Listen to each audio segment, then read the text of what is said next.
Hey everyone. So I just wanted to take a second and go over this annotations with you. So when we're annotating in this particular story, we're going to be looking specifically at characterization.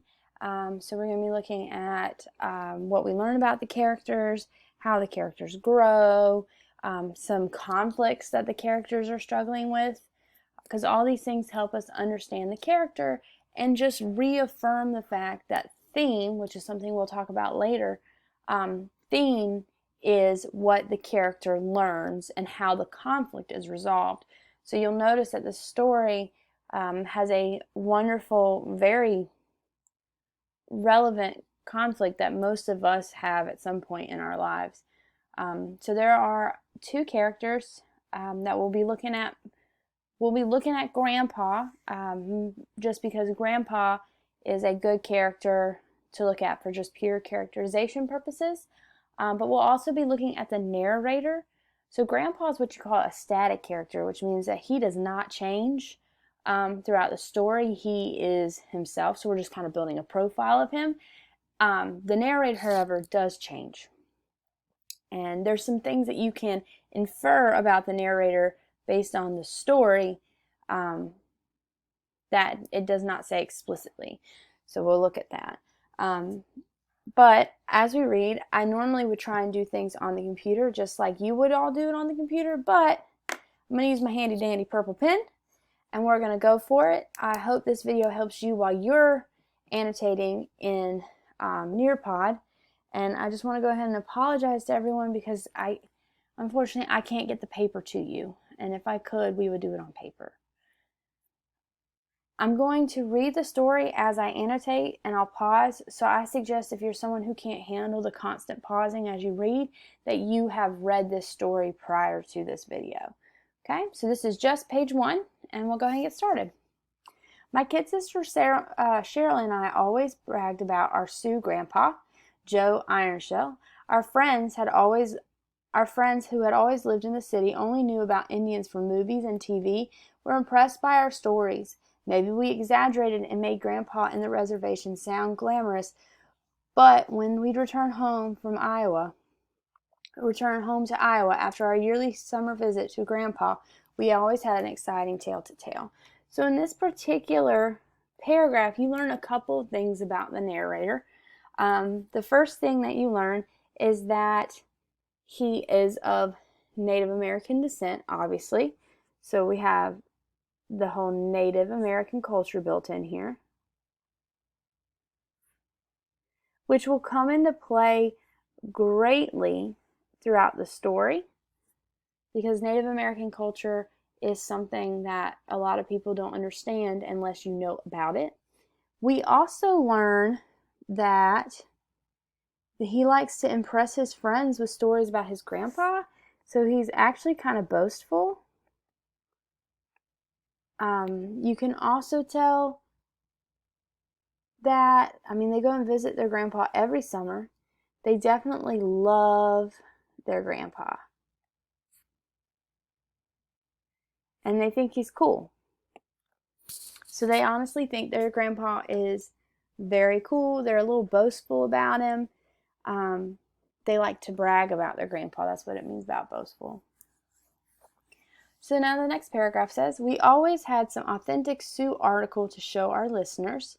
Article just being like an artifact or a souvenir. One year Cheryl had new moccasins that Grandpa had made. On another visit, he gave us a small, round, flat rawhide drum, which was decorated with the painting of a warrior riding a horse. He taught me a real Sioux chant to sing while I beat the drum with a leather-covered stick with a feather on the end. Man, that really made an impression. So from this one, we're reaffirmed by the fact that the young man is kind of boastful about his grandpa. We're reaffirmed of that from this man that sure did make an impression. But we also learned that Grandpa is very traditional and very proud. He is a proud Sioux Indian man. Okay? We never showed our friends Grandpa's picture, not that we were ashamed of him, But because we knew that the grandma's tales we told did not go with the real thing, our friends would have laughed at the picture because Grandpa wasn't very tall and stately like other Indians. So we're getting into something called a little bit of direct characterization here, because he's telling me directly about the character. So I'm learning some physical things about Grandpa. His hair wasn't in braids, but hung in stringy gray strands around his neck, and he was old. He was our great-grandfather, and he didn't live in a teepee, but all by himself in a part log, part tar paper shack on the Rosebud Reservation in South Dakota. So when Grandpa came to visit us, I was so ashamed and embarrassed I could have died. So this is where we get our first look, this whole paragraph is where we get our first look at the internal conflict going on within the character. So internal conflict means that the problem is something the character has to deal with inside himself. So in this particular case, the character is ashamed of his grandpa. So he loves to brag about his grandpa, but he doesn't show his friends pictures of him, right? He doesn't show his friends pictures of his grandpa. He doesn't really want them to see because he doesn't match this ideal Native American thing. So I'm going to put out here to the side, I'm going to put a little bit of DC because I got direct characterization about Grandpa.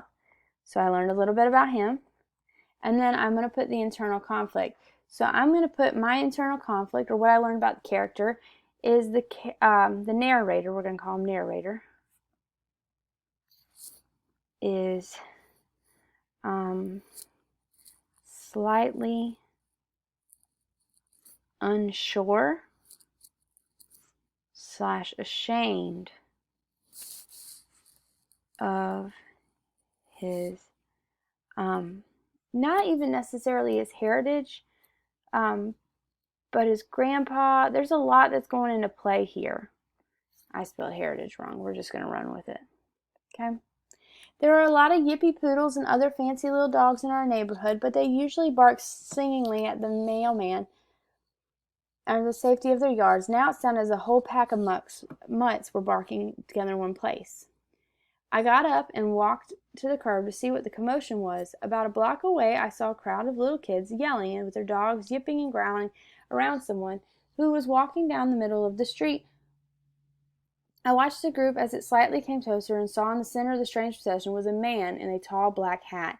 He'd paused now and then peered into something in his hand and then the houses on either side of the street. I felt cold and hot at the same time. And as I recognized the man, "Oh no," I whispered, "it's Grandpa." Sorry. So this is a good moment where, again, we're looking at this internal conflict. Okay, he's embarrassed and ashamed of his grandpa because his grandpa's different. So he's embarrassed and ashamed of his grandpa because his grandpa's different. So this is continuing our conflict here. So I stood on the curb, unable to move, even though I wanted to run and hide. Then I got mad and saw the yipping dogs growling and nipping at the old man's baggy pant leg, and how weirdly he poked them away when he came with his cane. "Stupid mutts," I said, as I ran to rescue Grandpa. All right, I'm sorry about that. There was a delay in my camera for a second. So right here, even though he is embarrassed and ashamed of his grandpa, we have something right here. We have a little moment of growth. Instead of hiding like he wanted to, he goes and gets his grandpa.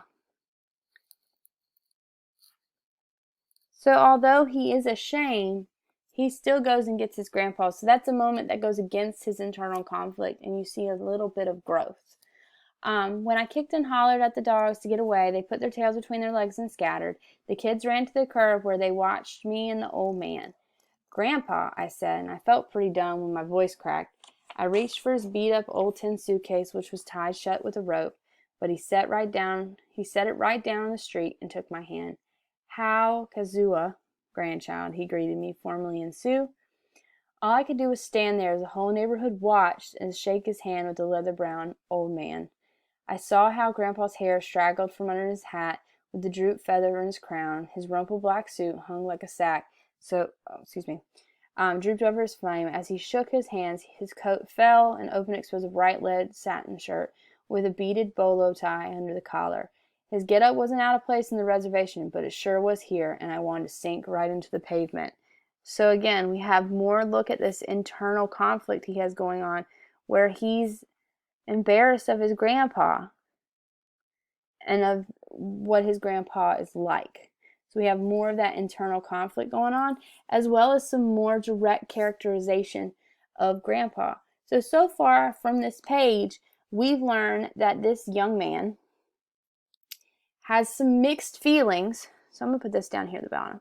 Main character has, and that the word for it would be conflicting feelings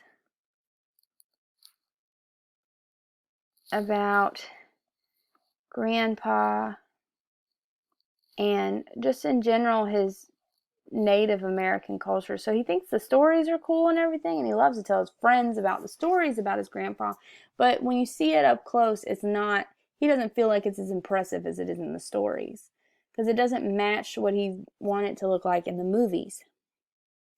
So far that's what we've learned about our character. You could probably have inferred a couple of things about him.